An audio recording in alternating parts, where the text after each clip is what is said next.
নমস্কার, দেখছেন কলকাতা টিভি। আমি সুদীপ্ত রয়েছি আপনাদের সঙ্গে। শুরু করছি সংবাদ সারাদিন। 5ই জানুয়ারি থেকে 55 দিন পর শাহজাহানের গ্রেপ্তারি। সবেতেই সংবাদে ছিল সন্দেশখালি, কিন্তু সংবাদের শিরোনামে আবারও নতুন করে একেবারে সন্দেশখালি উঠে এসেছে এবং সন্দেশখালিতে তৃণমূল নেতার আত্মীয়ের বাড়িতে বিপুল অস্ত্র, দেশি বোমা উদ্ধার দাবি সিবিআইয়ের। কিন্তু আরও এক ধাপ এগিয়ে শুভেন্দু অধিকারীর দাবি, সন্দেশখালিতে আরডিএক্স উদ্ধার হয়েছে। শুক্রবার দাবি করেন বিরোধী দলনেতা, যদিও সিবিআইয়ের বিবৃতিতে আরডিএক্স এর কোনো উল্লেখ নেই। এবং অন্যদিকে তাহলে আরডিএক্স এর খবর কোথা থেকে পেলেন শুভেন্দু?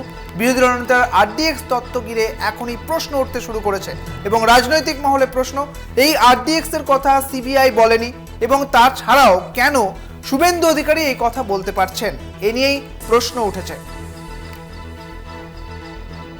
সিবিআই বিবৃতিতে আরডিএক্স এর উল্লেখ নেই, তা সত্ত্বেও শুভেন্দু অধিকারী বলছেন যে আরডিএক্স পাওয়া গিয়েছে। কিভাবে বলতে পারেন বিরোধী দলনেতা এই কথা? কারণ সিবিআই উল্লেখ করেনি এখানে, তাহলে সেক্ষেত্রে কিভাবে বলতে পারেন শুভেন্দু অধিকারী? তা নিয়েই শুরু হয়েছে রাজনৈতিক চর্চা। কি বলেছেন শুভেন্দু অধিকারী, শোনাবো আপনাকে। তৃণমূল কংগ্রেস এবং সিমি বা পিএফআই এর সঙ্গে কোনো তফাৎ নেই। আজকে প্রমাণ হয়ে গেছে এই রাজ্য যতুগৃহ, আমডাঙ্গা, এগরার খাদিকুল একাধিক বিস্ফোরণের ঘটনা, যা সবাই ট্রেলার দেখেছিলেন। আজকে সন্দেশখালিতে আরডিএক্স এবং ভয়ঙ্কর অত্যাধুনিক অস্ত্র উদ্ধারের মধ্য দিয়ে জনগণ সিনেমা দেখল। Mamata Banerjee sole responsible.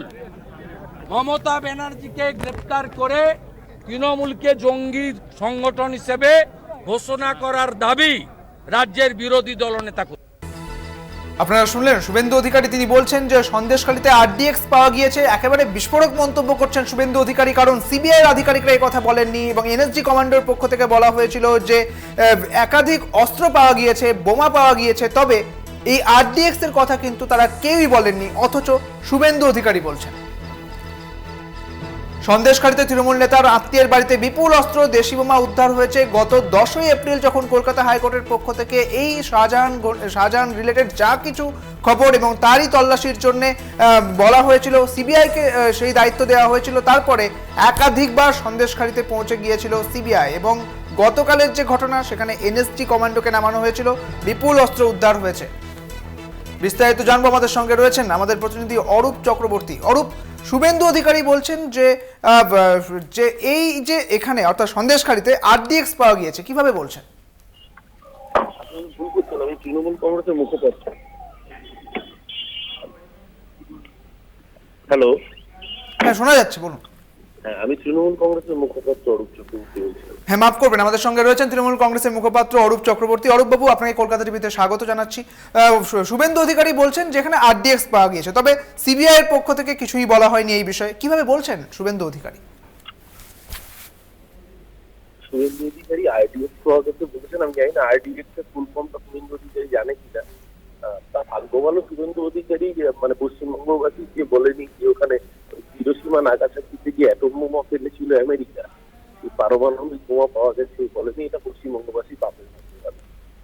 কালকে দেখছি ভারতবর্ষের মানুষ যে নাটক দেখছে, মানে এজেন্সিকে চাকর বাকরে কাজ করাতে দেশের সবচেয়ে শ্রেষ্ঠ এজেন্সি যারা, এনএসজির মতো এজেন্সি যারা এই জায়গায় নামিয়ে আনলো, মানে এর থেকে হাস্যকর, এর থেকে জোকার, এর থেকে মকারি অফ এজেন্সি ভারতবর্ষের বুকে আর কিছু হতে পারে না। কালকে এনএসজি রোবট, মানে পুলওয়ামার সময় পর্যন্ত যে রোবটকে দেখা যায়নি, পুলওয়ামার সময় পর্যন্ত ওই রোবটটাকে আনতে গেছিল, কালকে নিয়েছিল সন্দেশ আনার জন্য সন্দেশখালী। কালকে দেখা গেল যে পুলওয়ামা যুদ্ধের সময় যখন আমাদের সেনারা 280 কেজি আরডিএক্স বোঝাই ট্রাকটা কে এনেছিল সেটা বের করতে পারলো না। ওইখানে আরডিএক্স বোঝার নাম করে 5টা দেশি বন্দুক, কয়েক রাউন্ড কার্তুজ, মানে ওই পঞ্চায়েত ভোটের সময় শুভেন্দু অধিকারী বাড়ির মধ্যে যে মেশিন জমা থাকে সেরকম কতিপয় মাল পাওয়া গেল এবং একেবারে দেশি পেটো বোমা। তার জন্য এই ন্যাশনাল সিকিউরিটি গ্রুপ, এনএসজির মতো গ্রুপের কমান্ডোরা তাদের রোবোটিক্স বাহিনী নিয়ে মানে মোটামুটি ওই জোকলাম যুদ্ধে বোধহয় এরকম বাহিনী ব্যবহৃত হয়। এই জায়গায় যারা এজেন্সি মান সম্মান আর শুভেন্দু অবশ্য বিজেপির মান সম্মান সব দিক দিয়েই ডোবাচ্ছে। দিলীপ ঘোষকে হারানোর জন্য বর্ধমান দুর্গাপুরে পাঠিয়েছে, গতকালকের ভোটে শুভেন্দু সাবোটেজ করেছে, সুকান্ত মজুমদার হারবে, বডি ল্যাঙ্গুয়েজ বলে দিচ্ছে। শুভেন্দু আর সুকান্ত এবং দিলীপ সরে গেলে উনি ভাবছেন ওনার পথের কাটা সরে যাবে, আর 2026-এ উনি বেতাজ বাঁচতে থাকবেন। বাংলার মানুষ রাজনৈতিকভাবে এতটা বোকা নন। যারা এই ধরনের বোকা ভাবছেন বাংলার মানুষকে সিপিএম পেরেছিল বলে সিপিএম সুন্দর হয়ে গেছে। শুভেন্দু অধিকারীকে বলবো সস্তার নাটকগুলো যত কম করবেন বিজেপির জন্য তত ভালো। ধন্যবাদ আপনাকে অরূপ বাবু। আমাদের সঙ্গে ছিলেন তৃণমূল মুখপাত্র অরূপ চক্রবর্তী। আপনাদের জানিয়ে রাখি, সন্দেশখালীতে আরডিএক্স পাওয়া গিয়েছে এমনটাই বলেছেন শুভেন্দু অধিকারী। তবে কি এটা শুভেন্দুর কল্পনা? কারণ সিবিআই বা এনএসজির পক্ষ থেকে কিন্তু এমনটা বলা হয়নি যে এখন আরডিএক্স পাওয়া গিয়েছে। বলা হয়েছে ওখানে বোমা পাওয়া গিয়েছে এবং বিপুল পরিমাণে অস্ত্র পাওয়া গিয়েছে এবং দেশি বিদেশি বিভিন্ন পিস্তল পাওয়া গিয়েছে বলে জানা যাচ্ছে। কিন্তু আরডিএক্স এর কোনো যে আরডিএক্স উদ্ধার হওয়ার কোনো কথা একেবারেই উল্লেখ করেনি সিবিআই বা এনএসজি কমান্ডোরা।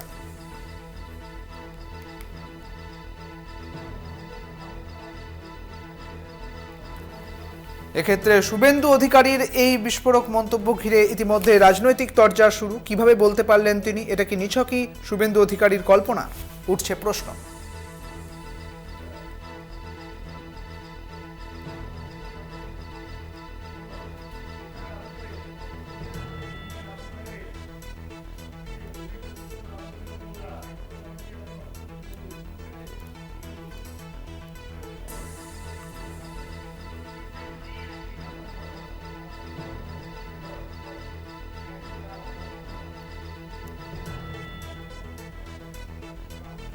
অন্যদিকে সন্দেশখালীতে এই আরডিএক্স এর তত্ত্ব ঘিরে শুভেন্দু অধিকারীর কল্পনা কি এটি? কারণ শুভেন্দু অধিকারী বলছেন আরডিএক্স পাওয়া গিয়েছে, অন্যদিকে এখানে সিবিআই এর কোনো উল্লেখ নেই আরডিএক্স এর বিষয়ে। যদিও এই আরডিএক্স এর ক্ষেত্রে অর্থাৎ যখন